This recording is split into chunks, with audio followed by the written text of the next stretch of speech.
Chapter 17. How to use your subconscious mind for forgiveness. Life plays no favorites. God is life, and this life principle is flowing through you this moment.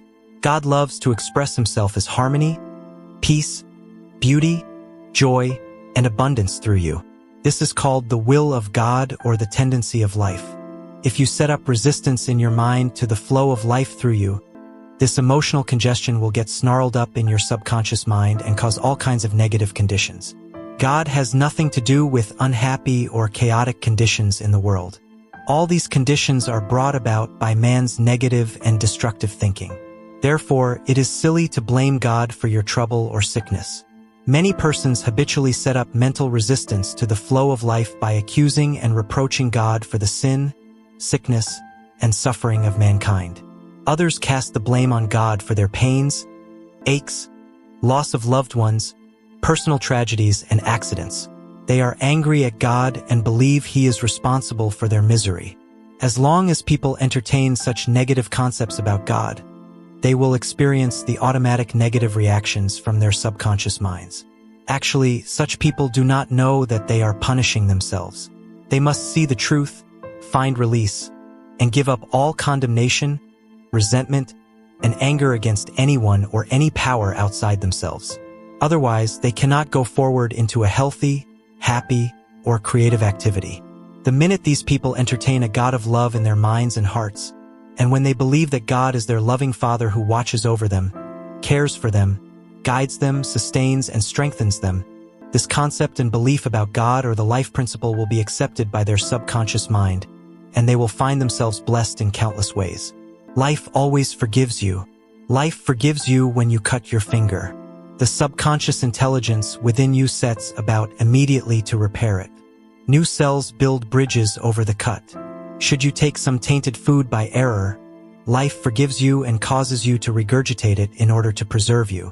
If you burn your hand, the life principle reduces the edema and congestion and gives you new skin, tissue, and cells. Life holds no grudges against you, and it is always forgiving you. Life brings you back to health, vitality, harmony, and peace if you cooperate by thinking in harmony with nature. Negative, hurtful memories, bitterness, and ill will clutter up and impede the free flow of the life principle in you.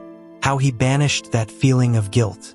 I knew a man who worked every night until about 1 o'clock in the morning. He paid no attention to his 2 boys or his wife. He was always too busy working hard. He thought people should pat him on the back because he was working so arduously and persistently past midnight every night. He had a blood pressure over 200 and was full of guilt.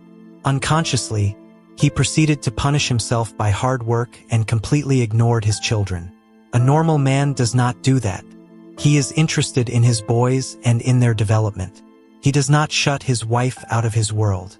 I explained to him why he was working so arduously. There is something eating you inside. Otherwise, you would not act this way. You are punishing yourself, and you have to learn to forgive yourself. He did have a deep sense of guilt. It was toward a brother. I explained to him that God was not punishing him, but that he was punishing himself. For example, if you misuse the laws of life, you will suffer accordingly. If you put your hand on a naked charged wire, you will get burned. The forces of nature are not evil. It is your use of them that determines whether they have a good or evil effect. Electricity is not evil. It depends on how you use it, whether to burn down a structure or light up a home. The only sin is ignorance of the law, and the only punishment is the automatic reaction of man's misuse of the law. If you misuse the law of chemistry, you may blow up the office or the factory. If you strike your hand on a board, you may cause your hand to bleed. The board is not for that purpose.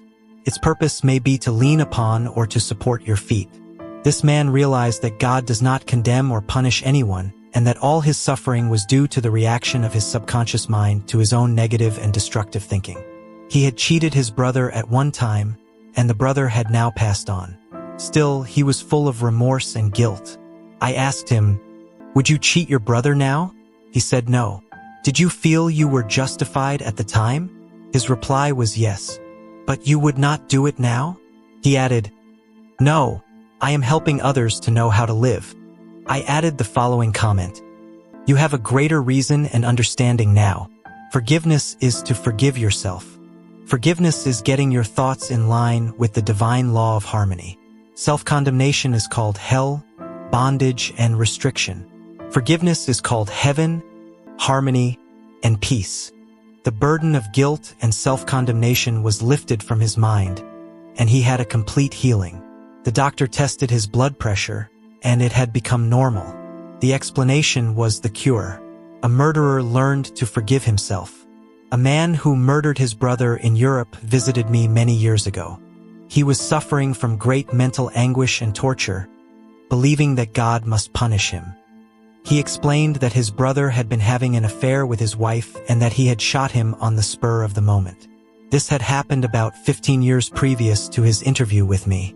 In the meantime, this man had married an American girl and had been blessed with 3 lovely children. He was in a position where he helped many people and he was a transformed man. My explanation to him was that physically and psychologically, he was not the same man who shot his brother, since scientists inform us that every cell of our bodies changes every 11 months.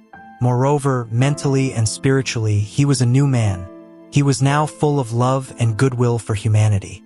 The old man who committed the crime 15 years before was mentally and spiritually dead. Actually, he was condemning an innocent man. This explanation had a profound effect upon him, and he said it was as if a great weight had been lifted from his mind. He realized the significance of the following truth in the Bible. "Come now, let us reason together, saith the Lord. Though your sins be as scarlet, they shall be as white as snow. Though they be red like crimson, they shall be as wool." Isaiah 1 verse 18. Criticism cannot hurt you without your consent. A schoolteacher told me that one of her associates criticized a speech she had given, saying to her that she spoke too fast. She swallowed some of her words. She couldn't be heard, her diction was poor, and her speech ineffective. This teacher was furious and full of resentment toward her critic. She admitted to me that the criticisms were just. Her first reaction was really childish, and she agreed that the letter was really a blessing and a marvelous corrective. She proceeded immediately to supplement her deficiencies in her speech by enrolling in a course in public speaking at City College. She wrote and thanked the writer of the note for her interest, expressing appreciation for her conclusions and findings, which enabled the teacher to correct the matter at once. How to be compassionate. Suppose none of the things mentioned in the letter had been true of the teacher. The latter would have realized that her class material had upset the prejudices, superstitions, or narrow sectarian beliefs of the writer of the note, and that a psychologically ill person was simply pouring forth her resentment because a psychological boil had been hurt. To understand this fact is to be compassionate. The next logical step would be to pray for the other person's peace, harmony, and understanding. You cannot be hurt when you know that you are master of your thoughts, reactions, and emotions. Emotions follow thoughts, and you have the power to reject all thoughts which may disturb or upset you. Left at the altar. Some years ago, I visited a church to perform a marriage ceremony. The young man did not appear, and at the end of 2 hours, the bride-to-be shed a few tears and then said to me, "I prayed for divine guidance. This might be the answer, for he never faileth." That was her reaction, faith in God and all things good. She had no bitterness in her heart because, as she said, "It must not have been right action because my prayer was for right action for both of us." Someone else having a similar experience would have gone into a tantrum, had an emotional fit, required sedation, and perhaps needed hospitalization. Tune in with the infinite intelligence within your subconscious depths, trusting the answer in the same way that you trusted your mother when she held you in her arms. This is how you can acquire poise and mental and emotional health. It is wrong to marry. Sex is evil and I am evil. Some time ago, I talked to a young lady aged 22. She was taught that it was a sin to dance, to play cards, to swim, and to go out with men. She was threatened by her mother, who told her she would burn eternally in hellfire if she disobeyed her will and her religious teachings. This girl wore a black dress and black stockings. She wore no rouge, lipstick, or any form of makeup because her mother said that these things were sinful. Her mother told her that all men were evil and that sex was of the devil and simply diabolic debauchery. This girl had to learn how to forgive herself as she was full of guilt. To forgive means to give for. She had to give up all these false beliefs for the truths of life and a new estimate of herself. When she went out with young men in the office where she worked, she had a deep sense of guilt and thought that God would punish her. Several eligible young men proposed to her, but she said, "It is wrong to marry. Sex is evil, and I am evil." This was her conscience or early conditioning speaking. She came to me once weekly for about 10 weeks, and I taught her the workings of the conscious and subconscious mind as set forth in this book.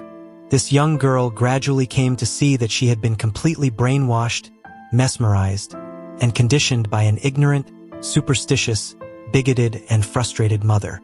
She broke away completely from her family and started to live a wonderful life. At my suggestion, she dressed up and had her hair attended to. She took lessons in dancing from a man, and she also took driving lessons. She learned to swim, play cards, and had a number of dates. She began to love life. She prayed for a divine companion by claiming that Infinite Spirit would attract to her a man who harmonized with her thoroughly. Eventually, this came to pass. As she left my office one evening, there was a man waiting to see me, and I casually introduced them. They are now married and harmonize with each other perfectly. Forgiveness is necessary for healing. And when ye stand praying, forgive, if ye have aught against any. Mark 11 verse 25. Forgiveness of others is essential to mental peace and radiant health. You must forgive everyone who has ever hurt you if you want perfect health and happiness.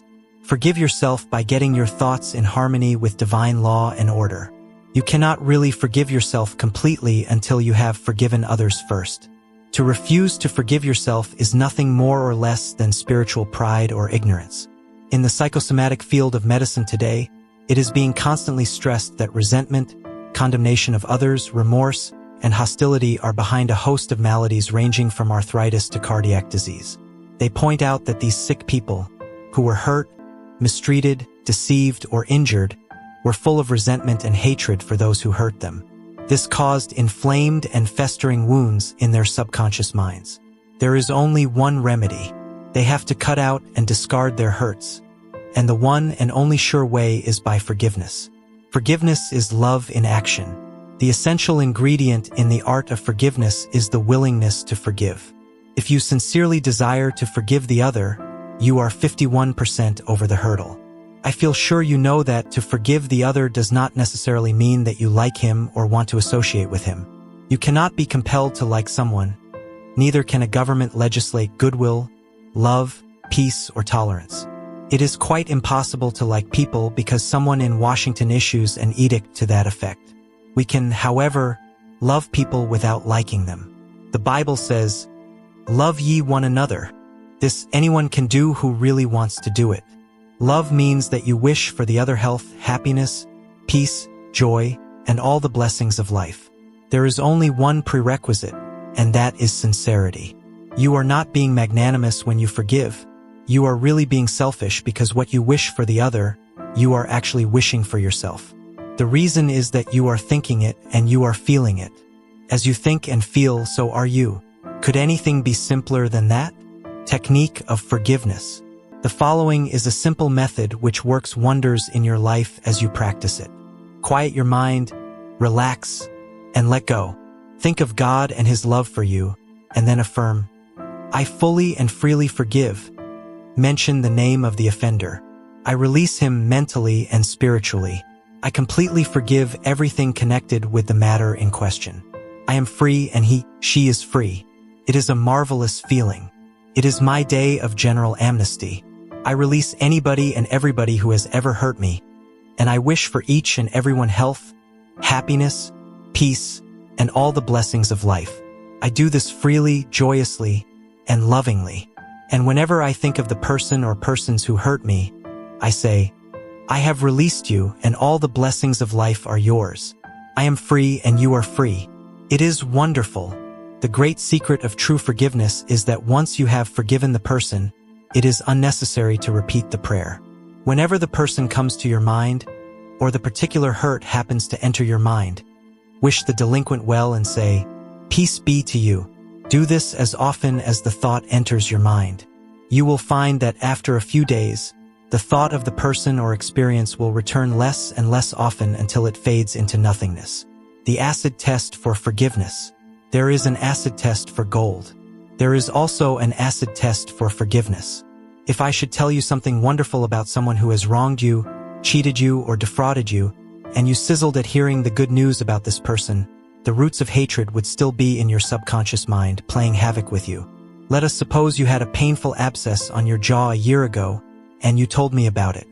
I would casually ask you if you had any pain now. You would automatically say, "Of course not. I have memory of it, but no pain." That is the whole story. You may have a memory of the incident, but no sting or hurt anymore. This is the acid test, and you must meet it psychologically and spiritually. Otherwise, you are simply deceiving yourself and not practicing the true art of forgiveness. To understand all is to forgive all. When man understands the creative law of his own mind, he ceases to blame other people and conditions for making or marring his life. He knows that his own thoughts and feelings create his destiny.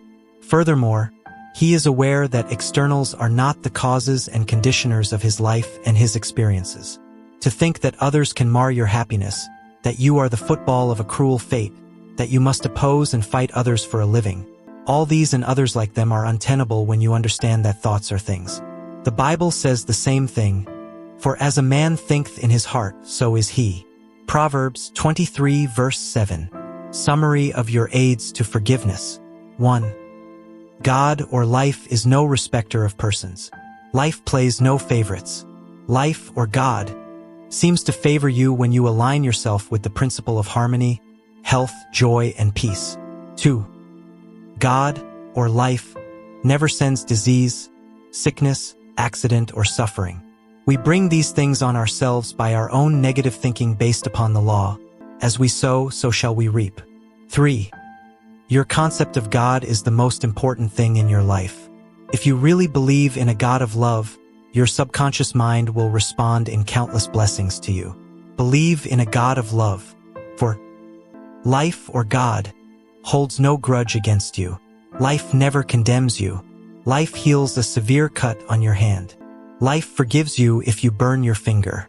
It reduces the edema and restores the part to wholeness and perfection. 5. Your guilt complex is a false concept of God and life.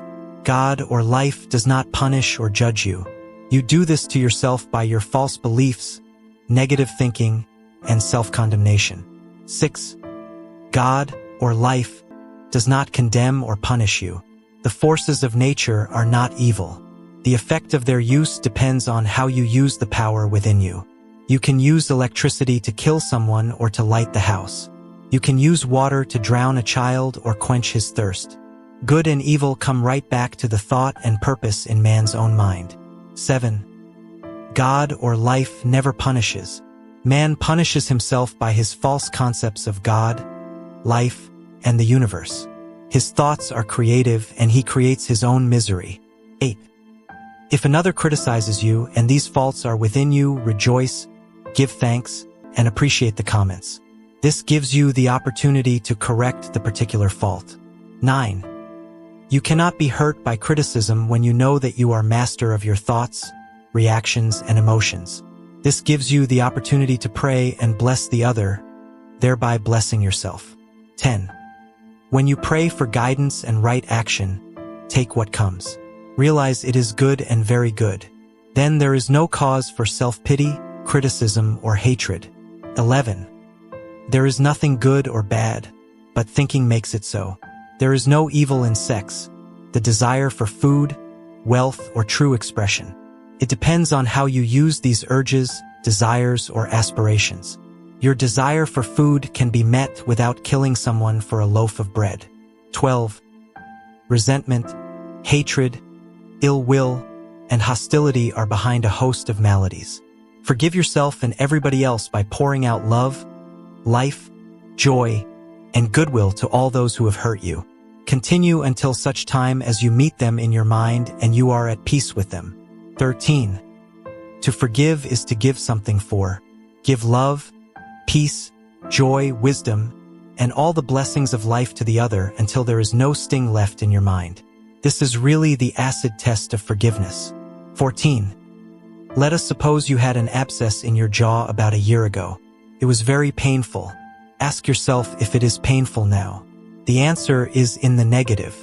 Likewise, if someone has hurt you, lied about and vilified you, and said all manner of evil about you, is your thought of that person negative?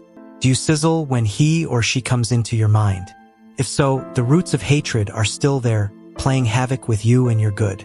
The only way is to wither them with love by wishing for the person all the blessings of life until you can meet the person in your mind and you can sincerely react with a benediction of peace and goodwill. This is the meaning of Forgive until 70 times 7. Chapter 18. How your subconscious removes mental blocks. The solution lies within the problem. The answer is in every question. If you are presented with a difficult situation and you cannot see your way clear, the best procedure is to assume that infinite intelligence within your subconscious mind knows all and sees all, has the answer, and is revealing it to you now. Your new mental attitude, that the creative intelligence is bringing about a happy solution, will enable you to find the answer. Rest assured that such an attitude of mind will bring order, peace, and meaning to all your undertakings. How to break or build a habit. You are a creature of habit. Habit is the function of your subconscious mind. You learn to swim, ride a bicycle, dance, and drive a car by consciously doing these things over and over again until they establish tracks in your subconscious mind. Then, the automatic habit action of your subconscious mind took over. This is sometimes called second nature, which is a reaction of your subconscious mind to your thinking and acting. You are free to choose a good habit or a bad habit. If you repeat a negative thought or act over a period of time, you will be under the compulsion of a habit. The law of your subconscious is compulsion. How he broke a bad habit. Mr. Jones said to me, "An uncontrollable urge to drink seizes me, and I remain drunk for 2 weeks at a time. I can't give up this terrible habit." Time and time again, these experiences had occurred to this unfortunate man. He had grown into the habit of drinking to excess. Although he had started drinking of his own initiative, he also began to realize that he could change the habit and establish a new one. He said that while through his willpower he was able to suppress his desires temporarily, his continued efforts to suppress the many urges only made matters worse. His repeated failures convinced him that he was hopeless and powerless to control his urge or obsession. This idea of being powerless operated as a powerful suggestion to his subconscious mind and aggravated his weakness, making his life a succession of failures. I taught him to harmonize the functions of the conscious and subconscious mind. When these two cooperate, the idea or desire implanted in the subconscious mind is realized. His reasoning mind agreed that if the old habit path or track had carried him into trouble, he could consciously form a new path to freedom, sobriety, and peace of mind. He knew that his destructive habit was automatic, but since it was acquired through his conscious choice, he realized that if he had been conditioned negatively, he also could be conditioned positively. As a result, he ceased thinking of the fact that he was powerless to overcome the habit. Moreover, he understood clearly that there was no obstacle to his healing other than his own thought. Therefore, there was no occasion for great mental effort or mental coercion. The power of his mental picture. This man acquired a practice of relaxing his body and getting into a relaxed, drowsy, meditative state. Then he filled his mind with the picture of the desired end, knowing his subconscious mind could bring it about the easiest way. He imagined his daughter congratulating him on his freedom and saying to him, "Daddy, it's wonderful to have you home." He had lost his family through drink. He was not allowed to visit them, and his wife would not speak to him. Regularly and systematically, he used to sit down and meditate in the way outlined. When his attention wandered, he made it a habit to immediately recall the mental picture of his daughter with her smile and the scene of his home enlivened by her cheerful voice. All this brought about a reconditioning of his mind. It was a gradual process. He kept it up. He persevered, knowing that sooner or later he would establish a new habit pattern in his subconscious mind. I told him that he could liken his conscious mind to a camera and that his subconscious mind was the sensitive plate on which he registered and impressed the picture. This made a profound impression on him, and his whole aim was to firmly impress the picture on his mind and develop it there. Films are developed in the dark. Likewise, mental pictures are developed in the darkroom of the subconscious mind. Focused attention. Realizing that his conscious mind was simply a camera, he used no effort. There was no mental struggle. He quietly adjusted his thoughts and focused his attention on the scene before him until he gradually became identified with the picture. He became absorbed in the mental atmosphere, repeating the mental movie frequently. There was no room for doubt that a healing would follow. When there was any temptation to drink, he would switch his imagination from any reveries of drinking bouts to the feeling of being at home with his family. He was successful because he confidently expected to experience the picture he was developing in his mind. Today, he is president of a multimillion-dollar concern and is radiantly happy. He said a jinx was following him. Mr. Block said that he had been making an annual income of $20,000. But for the past 3 months, all doors seemed to jam tightly. He brought clients up to the point where they were about to sign on the dotted line, and then at the 11th hour, the door closed. He added that perhaps a jinx was following him. In discussing the matter with Mr. Block, I discovered that 3 months previously, he had become very irritated, annoyed, and resentful toward a dentist who, after he had promised to sign a contract, had withdrawn at the last moment. He began to live in the unconscious fear that other clients would do the same, thereby setting up a history of frustration, hostility, and obstacles. He gradually built up in his mind a belief in obstruction and last-minute cancellations until a vicious circle had been established. What I fear most has come upon me. Mr. Block realized that the trouble was in his own mind and that it was essential to change his mental attitude. His run of so-called misfortune was broken in the following way. I realize I am one with the infinite intelligence of my subconscious mind, which knows no obstacle, difficulty, or delay. I live in the joyous expectancy of the best. My deeper mind responds to my thoughts. I know that the work of the infinite power of my subconscious cannot be hindered. Infinite intelligence always finishes successfully whatever it begins. Creative wisdom works through me, bringing all my plans and purposes to completion. Whatever I start, I bring to a successful conclusion. My aim in life is to give wonderful service, and all those whom I contact are blessed by what I have to offer. All my work comes to full fruition in divine order. He repeated this prayer every morning before going to call on his customers, and he also prayed each night prior to sleep. In a short time, he had established a new habit pattern in his subconscious mind, and he was back in his old accustomed stride as a successful salesman. How much do you want what you want? A young man asked Socrates how he could get wisdom. Socrates replied, "Come with me." He took the lad to a river, pushed the boy's head under the water, held it there until the boy was gasping for air, then relaxed and released his head. When the boy regained his composure, he asked him, "What did you desire most when you were underwater?" "I wanted air," said the boy. Socrates said to him, "When you want wisdom as much as you wanted air when you were immersed in the water, you will receive it. Likewise, when you really have an intense desire to overcome any block in your life, and you come to a clear-cut decision that there is a way out, and that is the course you wish to follow, then victory and triumph are assured. If you really want peace of mind and inner calm, you will get it regardless of how unjustly you have been treated, or how unfair the boss has been, or what a mean scoundrel someone has proved to be. All this makes no difference to you when you awaken to your mental and spiritual powers.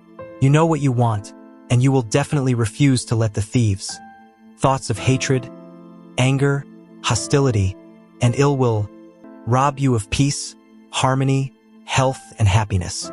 You cease to become upset by people, conditions, news, and events by identifying your thoughts immediately with your aim in life. Your aim is peace, health, inspiration, harmony, and abundance. Feel a river of peace flowing through you now.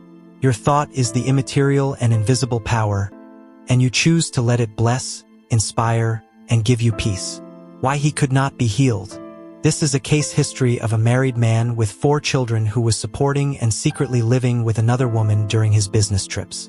He was ill, nervous, irritable, and cantankerous, and he could not sleep without drugs. The doctor's medicine failed to bring down his high blood pressure of over 200. He had pains in numerous organs of his body which doctors could not diagnose or relieve. To make matters worse, he was drinking heavily. The cause of all this was a deep, unconscious sense of guilt. He had violated the marriage vows, and this troubled him. The religious creed he was brought up on was deeply lodged in his subconscious mind, and he drank excessively to heal the wound of guilt. Some invalids take morphine and codeine for severe pains. He was taking alcohol for the pain or wound in his mind. It was the old story of adding fuel to the fire.